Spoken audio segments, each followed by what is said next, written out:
They say the screams could be heard for miles. Summer 1462.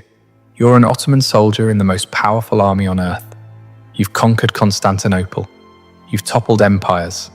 You're marching into a tiny principality called Wallachia to crush a rebel prince. It should take weeks, maybe days. Then you smell it. Death, rot, something else you can't quite name. Your column slows, the scouts have stopped moving, and as you round the hill near the capital city, you see it, a forest. But the trees, they're not trees, they're human beings, 20,000 of them, your brothers, your comrades. Lifted into the air on wooden stakes, arranged in perfect geometric rows, as far as the eye can see.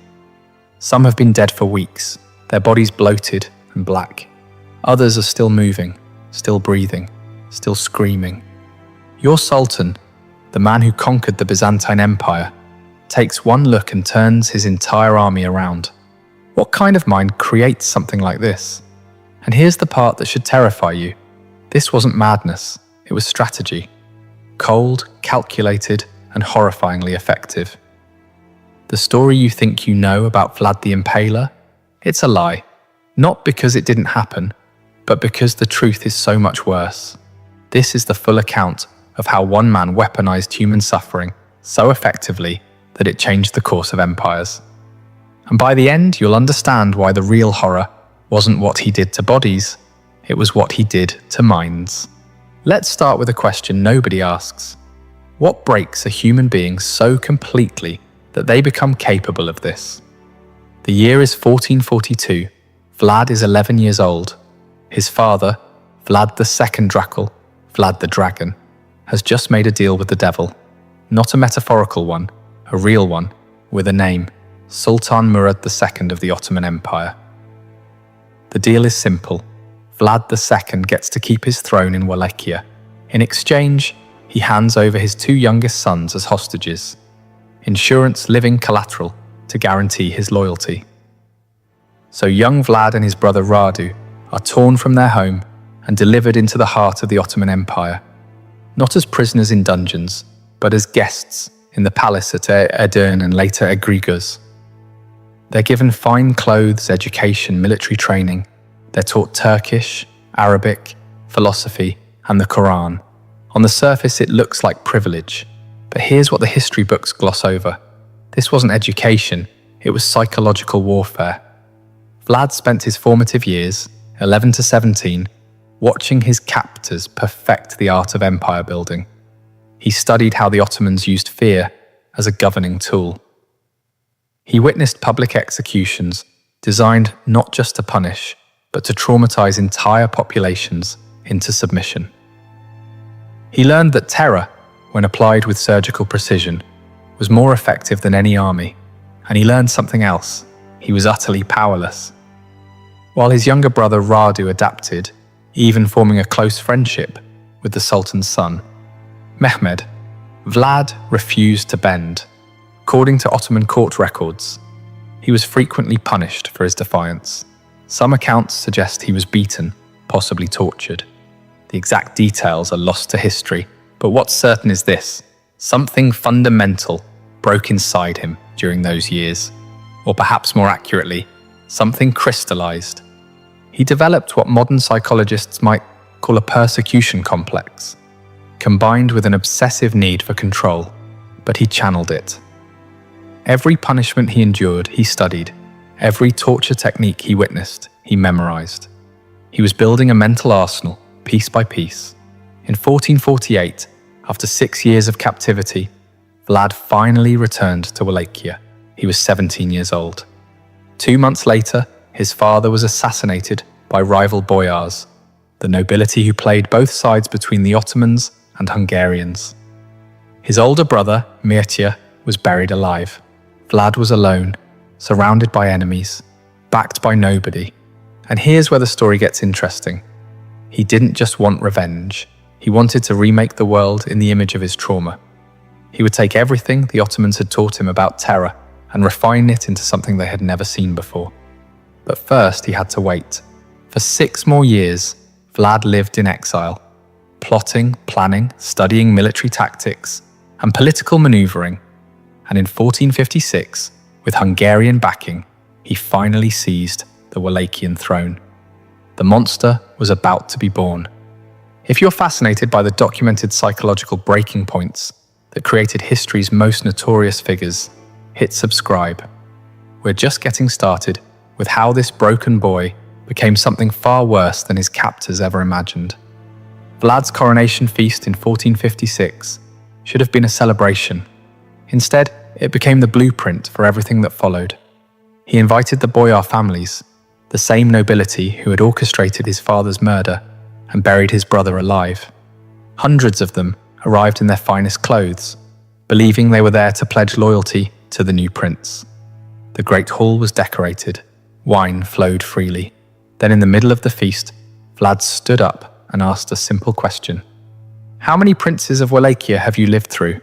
The older boyars proudly answered, 7, 10. Some claimed to remember a dozen different rulers. They were bragging about their survival, their political savvy, their ability to outlast any prince who sat on the throne.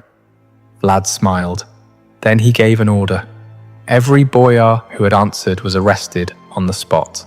But here's where you see the methodical mind at work. He didn't execute them, not yet. Instead, he separated them into 2 groups based on age and health. The older ones, the architects of his family's destruction, they were impaled immediately outside the palace walls. Not quickly. The stakes were carefully inserted to avoid vital organs, ensuring they would die slowly, over hours or days. Their screams provided the soundtrack for what came next. The younger, stronger boyars and their families were stripped of their noble clothes and force-marched 50 miles north to the ruins of Panari Castle. There, they were given a choice that wasn't really a choice: rebuild the fortress with their bare hands or die. For months, they hauled stones up the mountainside. They worked until their hands bled, until their fine clothes rotted off their bodies, until they collapsed from exhaustion. Most died during the construction. The survivors, they were never the same. Vlad had effectively erased the old nobility and replaced them with a new class who owed everything to him and lived in absolute terror of his displeasure. This wasn't just revenge. It was a systematic dismantling of the power structure that had made Wallachia weak. And it revealed something crucial about Vlad's psychology. He didn't just want obedience. He wanted to break people so completely that obedience became their only possible response. But this was still domestic politics. The boyars were Wallachian. What Vlad did next would send shockwaves across empires. In 1459, Sultan Mehmed II, yes, the same Mehmed, who had been Vlad's childhood companion, sent envoys to Wallachia, demanding the annual tribute that Vlad's father had agreed to pay. The demand came with an additional insult. Vlad was to present himself personally in Constantinople to renew his oath of vassalage. The envoys arrived expecting the usual political theatre. Perhaps some negotiation, maybe a counteroffer. What they got was a preview of hell. When they entered Vlad's court and refused to remove their turbans, a genuine religious custom in Ottoman protocol, Vlad asked them to explain their tradition. They did, probably relieved that he seemed interested in understanding rather than offended. Vlad nodded thoughtfully. Then he said something that must have frozen their blood. "I respect a man who honors his faith so completely. Let me help you honor it forever." He ordered his guards to nail the turbans directly to their skulls. Think about the precision of that cruelty. He didn't kill them. He mutilated them in a way that was both symbolically loaded and medically calculated to ensure they'd survive the journey back to Constantinople. They were walking messages, their screams echoing across the countryside as they fled back to the Sultan. When Mehmed received his envoys, these men he'd sent in good faith, now permanently disfigured and driven half-mad by pain, he understood immediately. This wasn't the childhood friend he remembered. This was something new, something that had taken the Ottoman lessons in terror and evolved them into something even the Ottomans hadn't imagined. War was now inevitable. But before that war came, Vlad had more messages to send. Here's what most people don't understand about impalement. It wasn't just execution. it was engineering. The common image, a stake driven straight through the torso, would kill almost instantly. That defeats the entire purpose. Vlad's method was far more sophisticated and infinitely more cruel. Based on contemporary medical analyses of the descriptions and surviving Ottoman accounts, here's how it actually worked. First, the victim was laid face down. The stake, carefully selected, rounded at the tip, and thoroughly oiled, was inserted through the rectum. But here's the crucial detail. It was inserted at an angle specifically designed to miss all major organs and blood vessels. The victim was then slowly raised upright, and gravity did the rest. Over the course of hours, or sometimes days, their own body weight would force the stake gradually upward through their torso. The path was calculated to avoid the heart, lungs, and major arteries. In some documented cases, the stake would eventually emerge through the shoulder or chest, but the victim could remain alive for up to 3 days. Why this method? Because Vlad understood something that modern psychological warfare experts now confirm. Witnessing prolonged suffering is exponentially more traumatizing than witnessing quick death. A battlefield beheading is horrific but brief. Impalement was a performance that lasted days, complete with screams that could be heard across entire valleys. But the physical act was only one component. The real genius, if we can use such a perverted word, was in the staging. When Vlad impaled victims, he did it in public squares, along major roads, outside city gates, anywhere that would maximize visibility. He understood that word of mouth and rumor would multiply the psychological impact far beyond the actual number of victims. One impalement witnessed by 100 people would create 100 storytellers, each of whom would tell 100 more. And he refined the symbolism constantly. Stakes were different heights based on rank, peasants near the ground, nobles higher, the highest reserved for enemy commanders. This created a grotesque visual hierarchy that reinforced his message: everyone has a place in my world, and everyone will suffer according to their station. In some accounts, he arranged impaled victims in geometric patterns, circles, stars, concentric rings. This wasn't random sadism, it was a demonstration of control. It said, I have so much power that I can turn human suffering into art. There's a German pamphlet from 1462, admittedly propaganda, but based on eyewitness accounts from Saxon merchants in Wallachia, that describes Vlad dining among the impaled. He allegedly had a table set up in the middle of a field of stakes, ate his meals surrounded by dying men, and seemed to enjoy the experience. Whether this specific incident happened exactly as described is debatable, but what's not debatable is the psychological message: I am so far beyond your understanding of human behavior that your horror doesn't touch me. The Saxons, who had their own complicated relationship with Vlad, circulated these pamphlets widely. They were some of the first mass-produced horror stories in European history, complete with woodcut illustrations. These images, crude but effective, spread across Europe and cemented Vlad's reputation. But here's the question nobody was asking. Was any of this working? Was terror actually an effective military strategy? Or was Vlad just a sadist with power?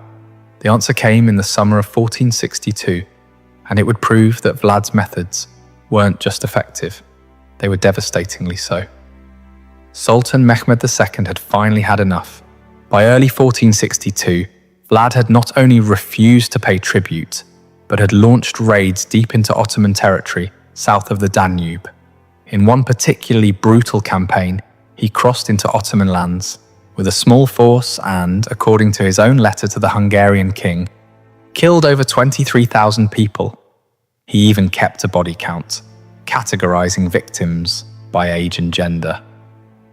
Mehmed, who had conquered Constantinople at age 21, who had crushed rebellion after rebellion, who commanded the most powerful military machine on earth, decided to personally handle the Wallachian problem.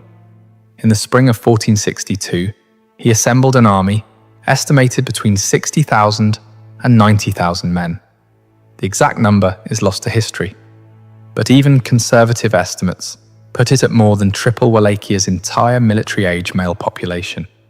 This wasn't an invasion, it was an extermination. Vlad had maybe 20,000 to 30,000 men total, many of them peasant conscripts with minimal training. A conventional battle would be a massacre. So Vlad did what he'd been planning since childhood. He refused to give them a conventional battle. As the Ottoman army entered Wallachia, they found nothing. Empty villages, poisoned wells, burned fields. Every potential source of food and water had been systematically destroyed. Vlad had ordered his own people to abandon their homes and retreat into the forests and mountains, taking their livestock with them. The Ottoman supply lines stretched longer and longer, and then the night raids began. These weren't typical skirmishes. Vlad had trained specialized units in guerrilla warfare.